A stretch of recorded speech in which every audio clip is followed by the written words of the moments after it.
duties of rights and sort of rights. That is literally rhetoric in the Carter Call Act realm. Not that rights come from duties. That means that the comment is not true. That's not the fact that just because of a duty we have a right, but rather the offense and rights have a duty. So that means that if he's only proving a duty in the AC, then you can't affirm he's not giving some sort of rights. So then you go to his framework specifically off of like Nagel and the Payne Hooker job. So first of all, I said our oppression always links into this framework because first of all, he defines justice giving each of you, and I'm giving you reasons for why oppression actually undermines that. Someone linking into his framework as to why justice can't require sort of oppression. But second of all, I say that oppression always is going to be motivation in terms of pain because oppression is just defined as some sort of undue harm or untold cruelty, and so we're going to be always motivated to actually reject that kind of pain and harm because it's always the undue pain, so always be motivated by the pain framework. I'm linking into the pain framework there as well. Moreover, I say that oppression always undermines some sort of like reason to actually generate some sort of motivation because that's when we have sort of oppressor to oppressed relationship that you can get actually motivated by those actions. So I'm linking to this framework. Alright, cool. Can we, did you read anything, Peter? Yeah, I did. Oh, okay, then it's not a problem. Sorry, can you make me a close up this? Cool. What is oppression? I have a specific definition. Do you want it?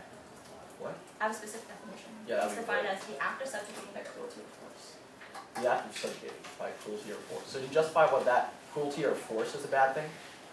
Sorry, what? Why is that cruelty or that force a bad thing? I mean, it's defined as an undue harm, right? Hold on. Your definition is that this cruelty or suppression is what oppression is. How does that definition at all incorporate what people are due? You have to make an argument for why people aren't due this, right? My argument is that oppression is defined as the subjugation of people under some sort of force and undue harm, right? That argument just means that we are undermining justice, any sort of conception of due, when we're subjugating others by force. Okay, so is force a necessary component of oppression? I mean, it's basically some kind of deprivation or subjugation, so kind of, yes. Yes? Okay, cool.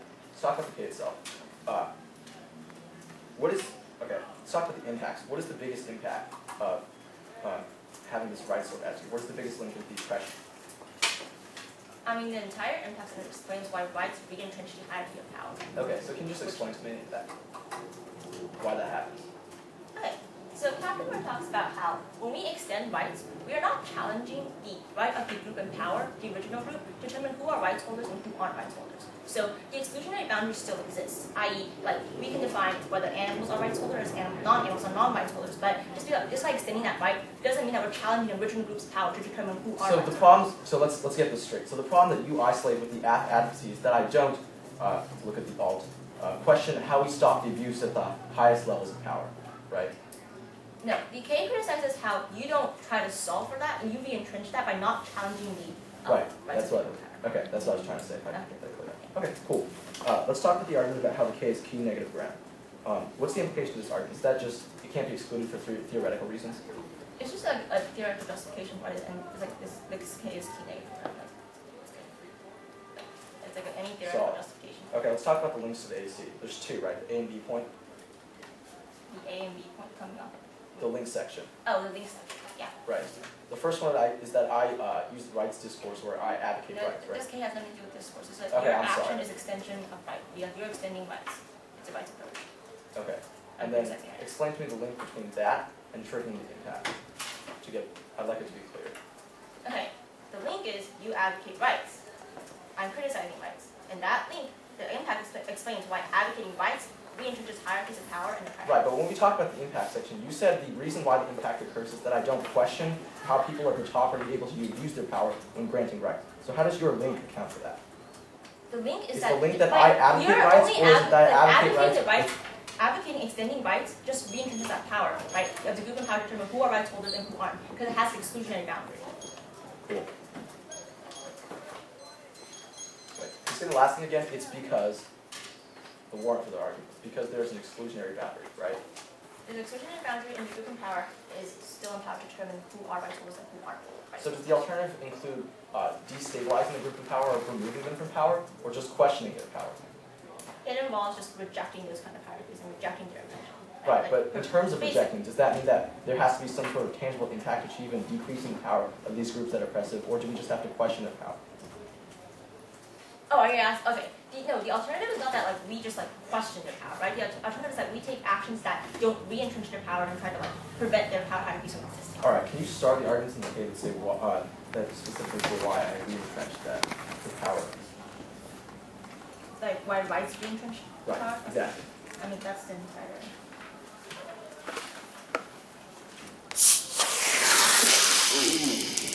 Shoot.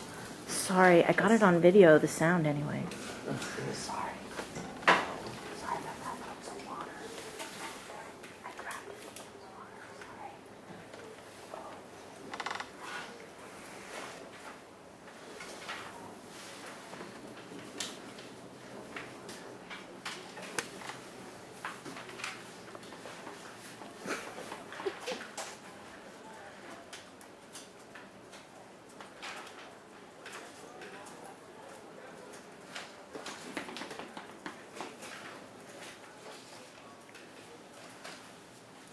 You want links as to why right being compact is a power, right?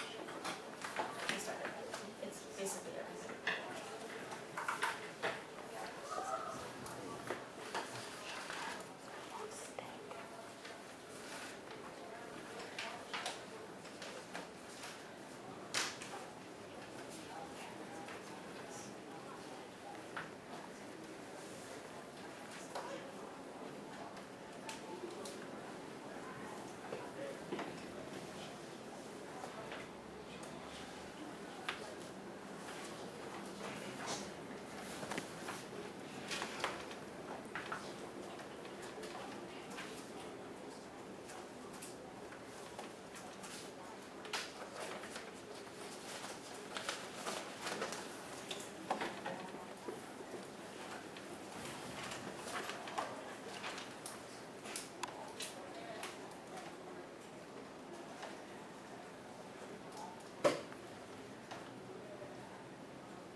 Where's the alt? So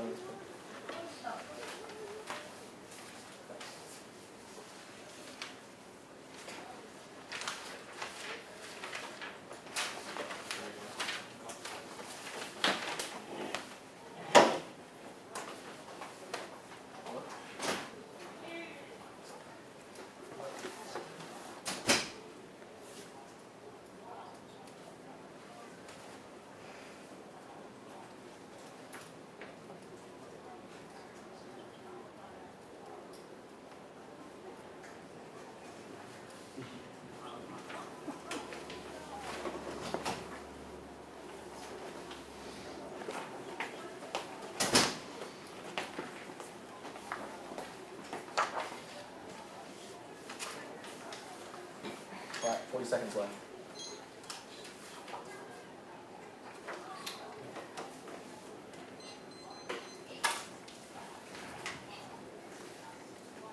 Alright.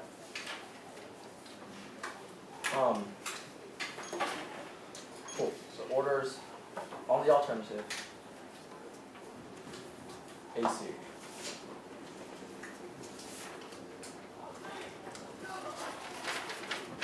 Ready?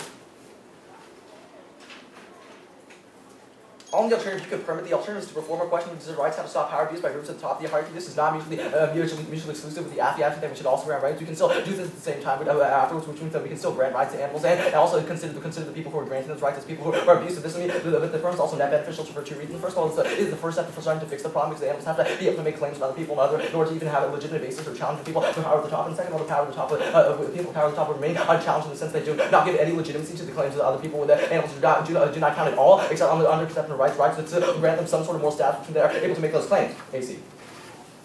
Extend the argument that animals cannot be modified maneuvers. The dead can't prove that some animals should have animals because more than one. If I prove that more than animals more than one animals deserve rights, then you should affirm. Then extend the argument that we should pursue more similarity because the next action is justice neutral, whereas the ass action faces the risk of injustice. That we should all presume towards avoiding injustice when in face of justice neutral. This is an argument as to why you pursue math and also keep